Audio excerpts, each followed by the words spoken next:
Здраво, почитувани наставници. Ви благодарам што сте дел од првата заедница за креирање на видео предавања насловена Е-училница.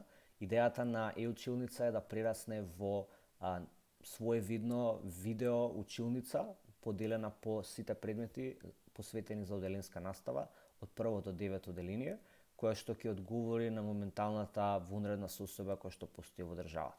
Моето име е Александар и јас сум дел од тимот на SmartUp и во овој момент сум во улога на техничка подршка за овој проект кој што го координирам, и во склоп на ова видео главно ќе се фокусираме на тоа како да ја преземете алатката Open Broadcasting Software и како да ги снимате останатите видеа кои што ќе бидат потребни за вашите часови.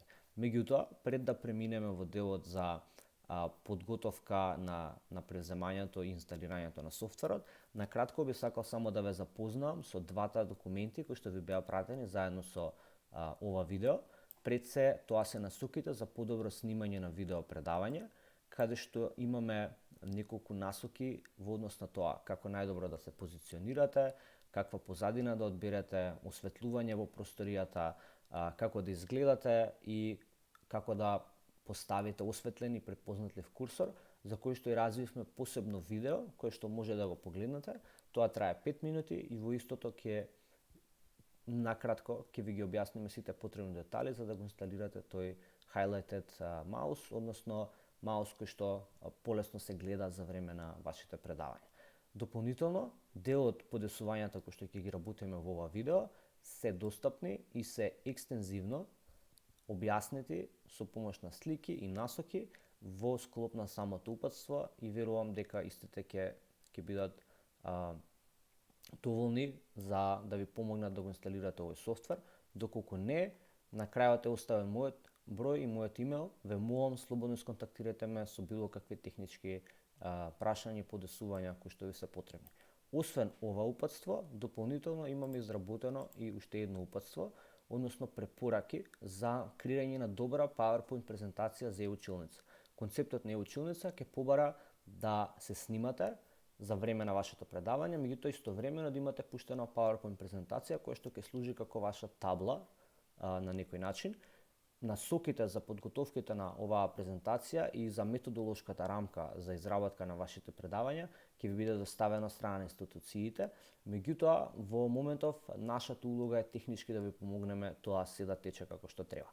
Во склоп на овие препораки имаме одредени насоки за како тоа да го направите најприродно што можете и топло ви препорачуваме да ги прочитате, како и да ги погледнете примерите од виртуелните училници кои што во моментов ги спроведуваат во Хрватска. Дополнително оставивме неколку линкови каде што може да најдете фотографии за употреба на вашите презентации, како и линкови за тоа, односно краток водич за тоа како да направите кратки линкови за да ги поставите во презентациите со цел да немате премногу долг текст во истите и да заштедите време доколку учениците сакаат од дома да си ги препишат и да ги отворат на својот интернет пребарувач. Со овој дел го затвараме делот за препораки, кој што ќе биде потребно и на некој начин задолжително да ги прочитате, бидејќи навистина ќе ви помогнат и ќе ви олеснат вашата работа како наставници во овој момент на подготовка на содржини за Е-училницата. Сега преминуваме на делот на како да го преземете и како да го инсталирате OBS софтверот за снимање на видеа. Пред се ќе отворите интернет пребарувач, може да биде Google Chrome или Mozilla и така натаму. Во делот за пребарување ќе напишете со латинска подршка, ќе напишете OBS, ќе го пребарате и првиот линк OBS Open Broadcasting Software е всушност софтвер за снимување, односно за снимање на видеа и презентации и така натаму и така натаму. Зависно од вашиот компјутер и лаптоп ќе симнете верзија која што ви е најсоодветна. Во мојот случај во моментов користам Windows и ќе симнеме Windows. Ќе почне да ви се симнува фајлот во долниот десен агол со цел да не го чекаме сега за време на презентацијата. Јас само накратко ќе ви покажам како изгледа самиот софтвер кога ќе влеземе во него. Првиот пат кога ќе го пуштите, најверојатно нема да изгледа вака. Сега за момент ќе го затемниме екранот за да може да видите како изгледа кога првиот пат ќе го пуштите. Ќе го тргнеме дисплей кепчерот и сега ќе тргнеме и камерата само за една секунда за да може да видите како ќе биде првиот момент кој ќе пуштите. Сега со цел да може да ви покажам како се пушта, значи првото нешто што ќе треба да го направите е по делот на Sources во овој дел овде ќе биде потребно да кликнете на плюс копчето и да го одберете делот за Display Capture. Кога ќе го кликнете делот за Display Capture, ќе ви излезе тука, ќе биде единица првиот пат и само ќе треба да кликнете ОК и уште еднаш да го конфирмирате како таков. Тука ќе биде вашиот монитор кој што се го селектирале и ве молам внимавајте да кликнете на копчето Capture Cursor, односно да биде вклучено, за да може вашиот маус да биде прикажан. Во мојот случај веќе имав еден Screen Capture, односно Display Capture и сега сакам да ја додадам својата камера. Камерата ќе ја додадам преку делот за Video Capture Device, бидејќи на мојот лаптоп веќе имам поставена камера, така да на кликот Video Capture Device, Make Source Visible, кликнувате ОК, подоцна ќе ви ја прикаже и тука ќе ви ја даде камерата. Доколку имате неколку камери, ќе ви ги излиста согласно селекциите. Кликнувате на копчето ОК и сега во моментов сте поставени за снимање. Имате пуштена камера, имате пуштено Screen Capture, меѓутоа ова подесување не е оптимално, бидејќи ќе биде многу тешко за вашите студенти, односно вашите ученици да го следат предавањето. Она што го препорачуваме е да пред се ја намалите камерата и да ја поставите во десниот долен ќош да дојде на некој начин над делот за Stop Recording. Значи вака во десниот ќош. Дополнително, доколку во презентацијата имате одредени елементи кои што се во овој дел од слайдот, тогаш препорачуваме да ја поставите камерата во горниот десен агол.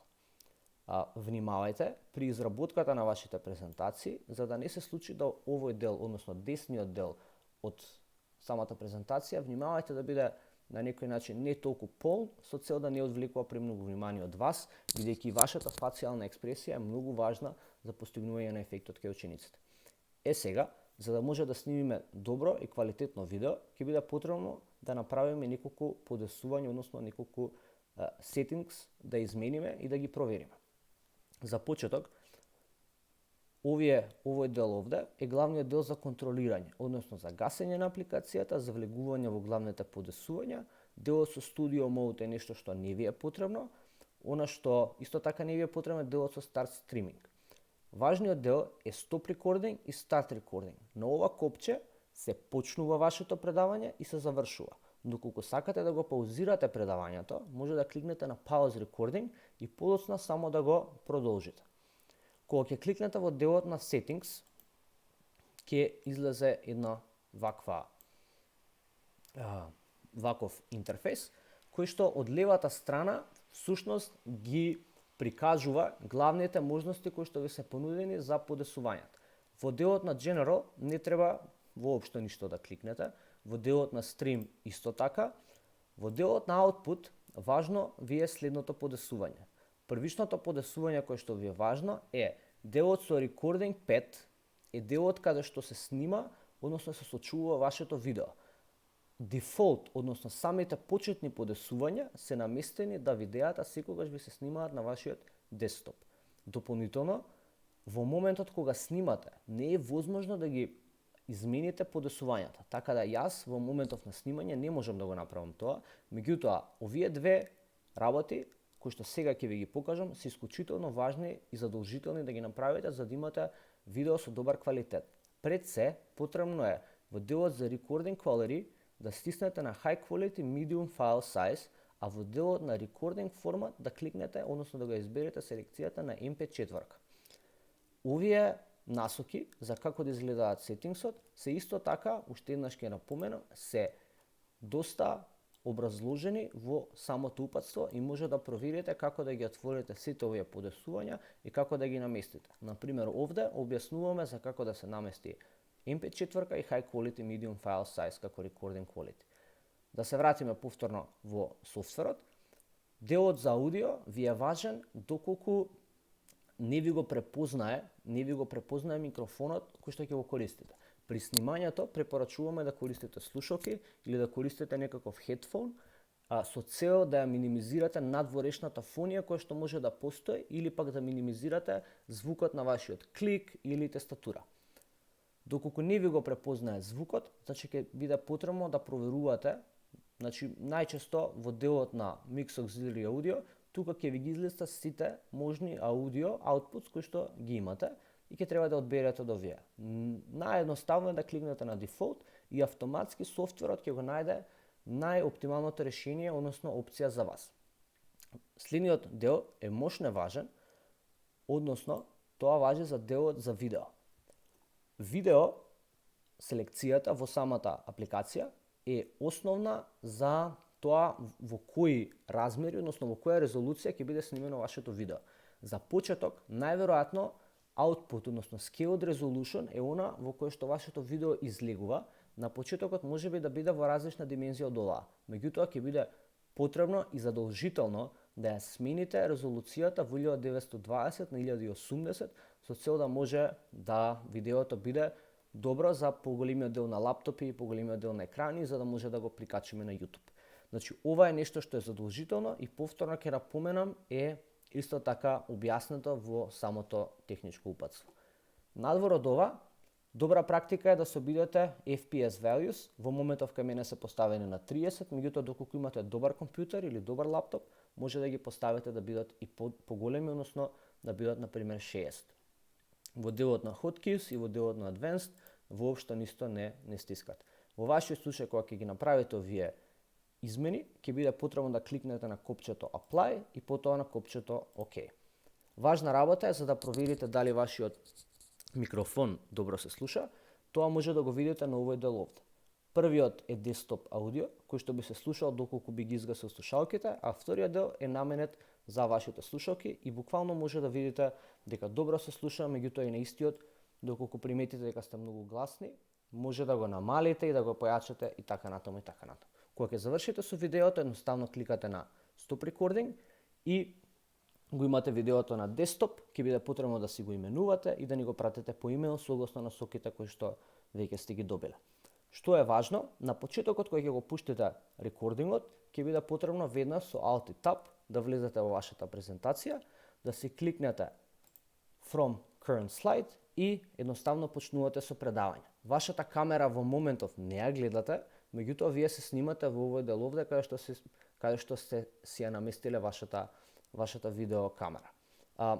Си го предавате, односно си течете со вашиот час, си ги поминувате следовите и на крајот кога ќе завршите со целото предавање, едноставно кликате Alt Tab повторно и кликнувате Stop Recording. Со ова вашето видео е спремно и е потребно да ни го пратите по имейл. Мислам дека ги покрив поголемиот дел од насоките, доколку ви се потребни повеќе информации или техничка поддршка, повторно ќе кажам, може да се послужите со техничкото упатство, меѓутоа може и да ни сконтактирате на следната мејл адреса или пак на мојот телефонски број. Навистина ми е чести задоволство што сум дел од овој проект и што сум овде да помогнам во оваа ситуација да креираме навистина добри и вредни видео предавања за нашите најмлади и се надевам дека со ова видео ви помогнав да го инсталирате и да го потребите овој софтвер кој што е само алатка да ви помогне да на некој начин ја ослободите вашата креативност. Ви благодарам и имајте убав ден. Поздрав!